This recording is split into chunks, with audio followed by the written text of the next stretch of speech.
Hi, everybody. This is Manuel Gil del Real, and today I'm joined by David Gill, host of the Edge podcast, our sister podcast at MGR, for our next session of MGR Unplugged. One of the topics that we discussed today is how the new companies or the existing companies are having a little challenge adapting to what we call the digital first world as far as marketing and advertising. It's a nice conversation. We hope you enjoy it. So what I was saying was, I think small businesses are willing to spend money on things. It's just that, they're intimidated by e-commerce because it's new. They don't exactly know what to do with it, basically. Well, what do you think is the intimidating factor? What is it that is intimidating for them? I think there's different levels. I think one is a lot of the older guys, a lot of these guys who basically know the retail world really well, but it's just like they're not tech guys, you know what I mean? Like they didn't grow up with it. They're kind of old school, and they want to learn and they want to take advantage, but they don't necessarily know what to do, and they want to basically outsource that. Right, but by the same time, these guys are business people. They're business persons. They know that there's a certain risk that you need to invest and see the return once you put the money into that part of the business. Right, and that's why I think they're willing to do it. They just might be a little hesitant, and they don't want to spend money unless they really know that it's going to bring a return.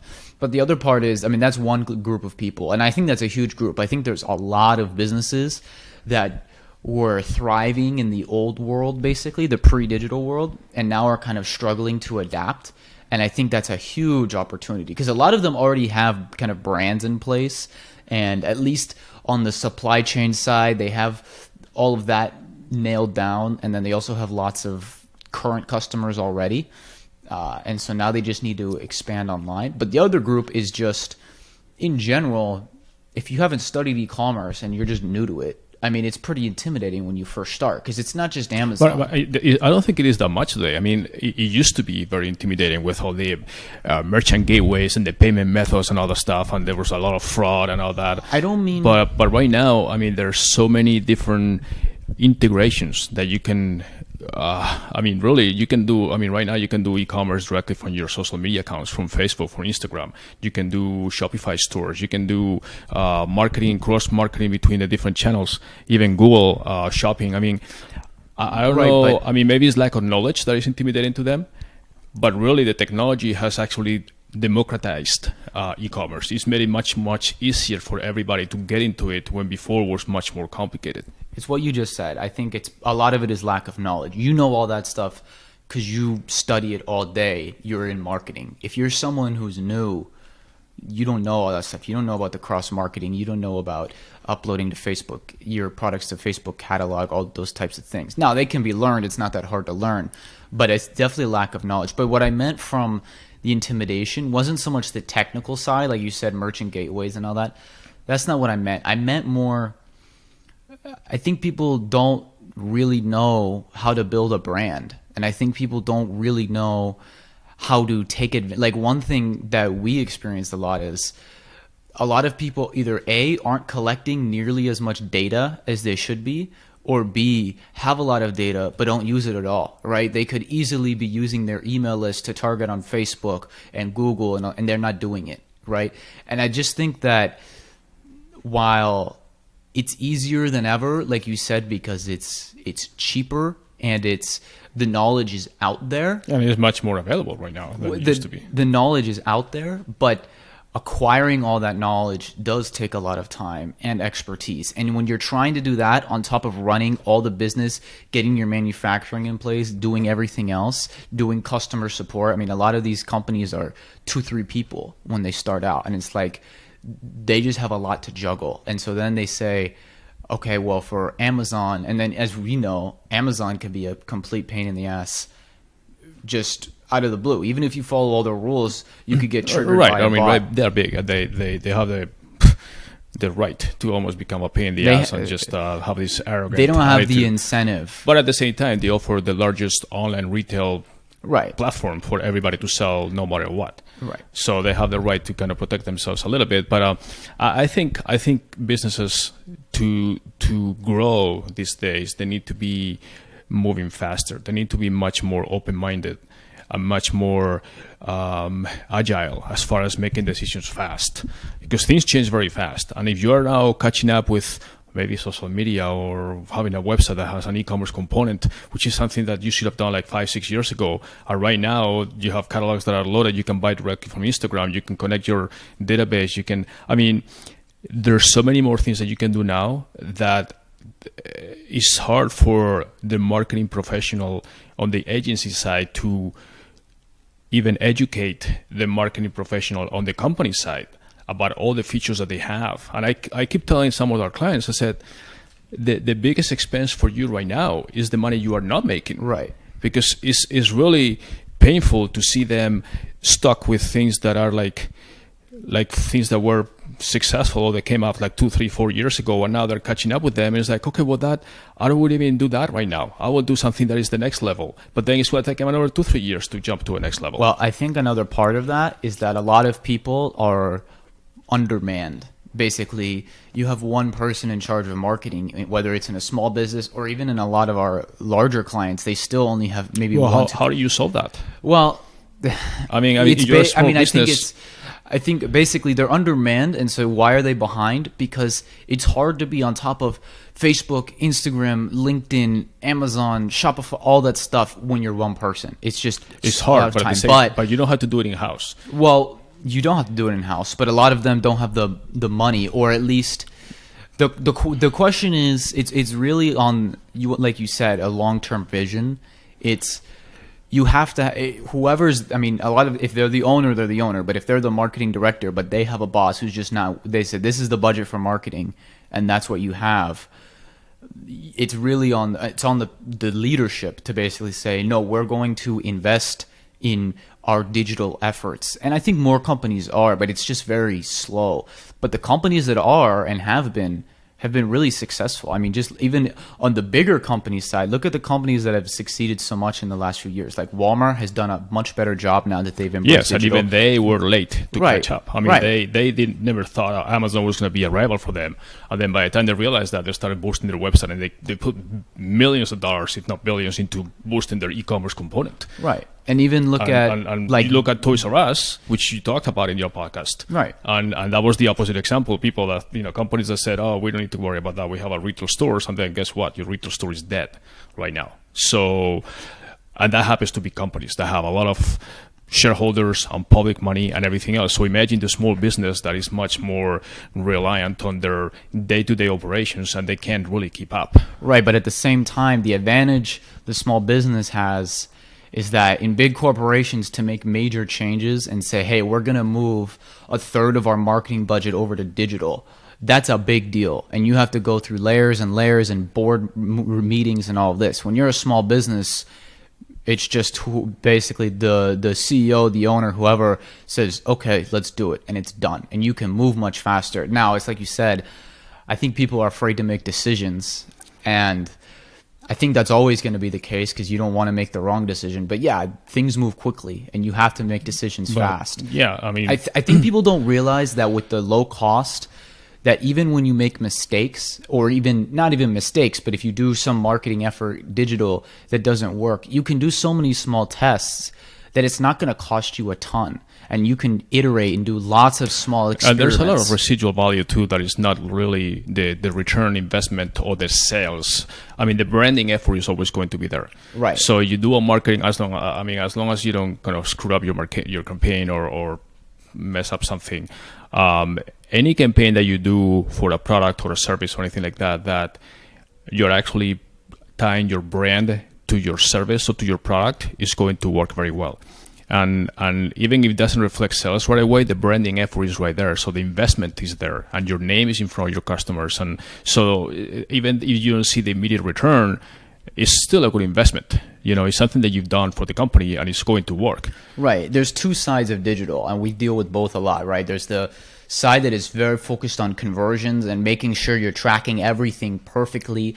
And that matters. That's the short-term sales, keeping the doors open, getting the revenue flowing. But there's the other side, like you're talking about, the branding. And that's the long-term thing. That's the thing that's going to take years. But if you're consistent and you're committed to it and you really invest in it, it works. So one of my challenges is, how do I convince our clients, some of the clients that we work with and the ones that we don't work with yet, that the way they're approaching their marketing today is just not the right way? Because I mean, you know, my philosophy, I want clients to do well. I actually look after our clients more than I look after our own agency most of the times. I mean, pretty much all the time, unless it's a small client or something. But basically, normally, I want them to do well. And I tell them always what I think they should be doing, even though sometimes it's not beneficial for us, for MGR, you know, what I'm telling them, but it's beneficial for them. So what do you think is the best approach to tell clients, listen, I've studied your situation, I've seen your situation, I know your product, I know what you're doing, and I think you should be doing A, B, C, but they don't do it. So I don't know how you overcome this kind of barrier, you know, or they don't do it right away. Sometimes they actually come back in 4, 5, 6 months and they say, hey, you know what, I should have listened to you. This is right. This is that. But it's like, I'm telling you, I actually am in touch with 100 companies, whereas you're in touch with your company. And I know what other companies are doing. And I know the companies that are successful or not. I have a much more sampling of marketing and what works or doesn't. And, you know, when I'm saying something to them as a recommendation is because I really think it's going to work. So there's a little risk, basically. Right.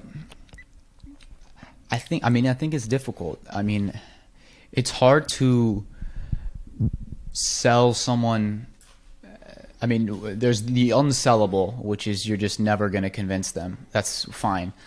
But I just think that it takes more than one conversation. And I think it just takes a lot of basically examples. And I mean, I think we kind of do that like with our newsletter. We'll kind of throw like lots of examples of, like, recently we've been doing lots of meta search in our newsletter. That's a good hotels. example, because we practice what we preach. I mean, we are always sending newsletters. I mean, it's not like every newsletter brings us a lot of clients, but clients know about us every week. No, because we're consistent. We send them information. We share with them things that we find out. We share with them good news, bad news, marketing news. They can read them or not. The newsletters are not supposed to be like everybody reads everything. It's like a magazine. You like some articles, you don't like some others.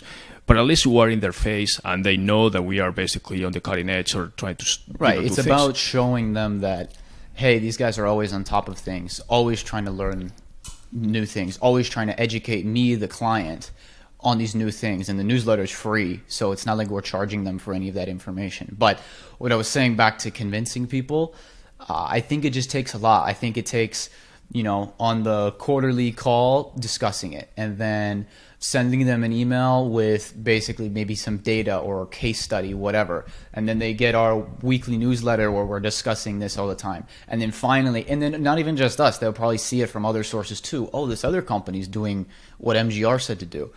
And I just think for the hard to convince people, especially when, you know, a lot of people are constricted with budgets, and I understand that. Like, their bosses say, this is your budget, and it's very hard for them to deviate from that. I just think it takes time. I do realize that today marketing is much more complicated than, or I wouldn't say complicated, but it's much more diverse. You have many diverse, yeah, exactly, than it used to be. Before, you used to have your print ad or materials, and then your company brochure and this and that, and then you go to trade shows, and it was very much human interaction and all that stuff. Now it's, I mean, I hear this many times from clients, it's overwhelming, because you cannot possibly be super active and with good content on every social media channel. I mean, it's just impossible. I mean, unless you have a huge stuff and all that stuff. But it's impossible to be like super active and with good content that is relevant for everybody, like on every social media channel. And then you have the online marketing, and then you have the YouTubes, and then you have the video, and then you have this and that, and then the print, that you still need to go to trade shows. I mean, it is much more diverse, and it's very hard. There's a lot of noise out there, and it's hard to separate the noise from the real content. So in that sense, I understand the sense of being overwhelmed and not knowing exactly where to put your marketing dollars. Because if they used to say that you don't know, only 50% of your budget works, but you don't know which 50% it is, now it's even more difficult, because now that 50% could be 5, 6 channels versus before it was maybe, I don't know if print is working, but I'm still doing it, you know. What you just said, overwhelmed, is kind of what I was trying to say before when I said that they're intimidated. I think they're intimidated because there's just so much.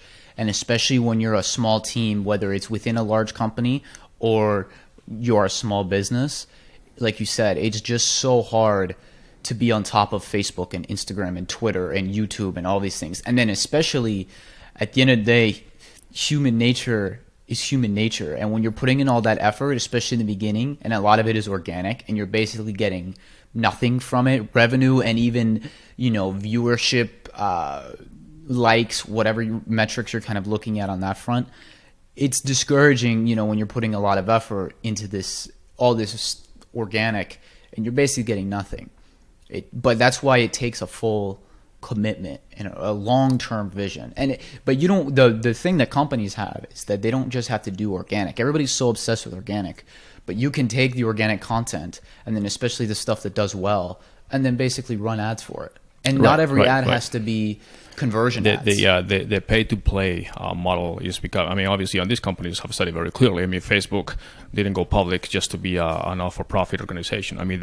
They made all the changes to modify their algorithm to provoke controversy, conversation, clicks at the end of the day, which is what sells the ads and basically makes money for the company. Same thing with YouTube, same thing with Google, same thing with pretty much every channel.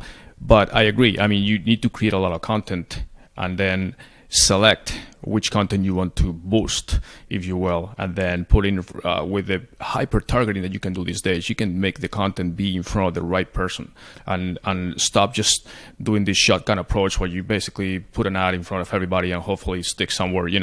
Now you can do a hyper targeted campaign where you say, I want this ad to target females, this age group, single mothers that live here. And then, males that are fishermen, whatever, so really, even you're still investing money in advertising, the chances of getting your target are so much higher now that at least it's going to get to the right audience. And then it's just a matter of time before they decide to buy or not, or basically get into your service. And if we're getting in the details of running ads, I think one of the biggest mistakes a lot of people make with online ads, because I think digital marketing is so connected to, because you're able to track so much better than say a TV commercial or a print ad, they have such higher expectations and they want every ad to be a conversion ad. And because of that, there's basically there's two types of ads. There's the branding ad and there's the selling ad. And the far majority of digital marketing is just selling ads. And I think that's a mistake. I think people are not spending enough. TV commercials are almost all branding ads. They're all branding. And I think that small businesses... So are print ads. All the traditional advertising was mostly branding. Right. Billboards. And I think in a digital world, especially the new businesses that are so used to just data conversions, get as many clicks as possible, get into my landing page, all that, I think they're missing out because they're not doing any branding ads. And not to mention... like on Facebook is a good example. When you just run a branding ad and you're not actually linking to another site and you're just trying to get views, those ads are a lot cheaper. You can get in front of a lot more people for a cheaper price. Mm-hmm. And then once you get those, you can see who watched the video for, say, longer than 10, 15 seconds. Right. And then you can target them with a conversion ad. But I think a lot of people aren't taking advantage of that. And they don't realize all the opportunity. But again, that gets back to the overwhelm and intimidation. They don't even know that that's really possible. They haven't spent hours in Facebook's back end. A lot of people think of Facebook, even marketing professionals think of Facebook as this overwhelming platform where everybody is talking and it's very overwhelming and trolling and this and that, but they don't realize that on the marketing side, on the business side of Facebook, is extremely thought out algorithms that know exactly what you're going to see on your timeline, what kind of feed you're going to see, what kind of friends you have, your particular demographic, when to show you a particular ad, on which device. They know everything. And I think that's a greatly missed opportunity because Facebook or Instagram, it has such a bad rap right now with all the controversy on privacy and this and that, but at the same time, Facebook is making a lot of money. In fact, they just reported even better profits in the last quarter, and that's because people are advertising. And I think the small business needs to understand that even though they personally may not like Facebook, they need to take their personal taste aside and say on the business side is very beneficial, to put the ads in front of the right people. Yeah, I think kind of the conclusion of this conversation and the takeaway is really just, yes, it is overwhelming, it is intimidating, but you just have to, just like any other aspect of your business, you really just have to commit to it. And you have to understand that you're not always going to see instant results. You shouldn't focus all of your efforts on instant results. Obviously, you have to get the short-term revenues to keep, to keep the doors open, or whatever metaphor you want to use, to keep people paid. But I think there should be a larger focus on branding and just overall a bigger focus on really adapting to the digital world, because there's no going back. I think that's the key. I mean, if we were to close this conversation, I'll say you need to be much more agile in today's marketing world than you used to be in the past. You could be up to 20, 30 years ago, you could be doing the same marketing budget campaign planning pretty much year after year after year, and use the same Excel spreadsheet and say, I'm going to do this much print and this much radio ads and this much this and that, and just adjusting the budgets and all that stuff. Nowadays, you need to be so flexible that even your marketing budget last year, or even the line items within your budget, will completely change from one year to the next. You may look more into influencers, or you look more into this kind of digital marketing, or cross-reference, or customer match, or this or that. I mean, you need to really be fast-moving and fast adapting today. And it's more than ever adapt or die to me. I think ultimately at this point, if you're not thinking and operating your business with a digital first mindset, that you're going to fail, and that you really won't exist basically to the consumer, because everything is moving digital. Everything already, a ton has already moved digital, and it's only going to continue. And I think really the lesson is just, you need to either adapt to the digital first mindset or die. I mean, I don't think there's an option really. I think that's a great way to end it for today, David. Thank you very much.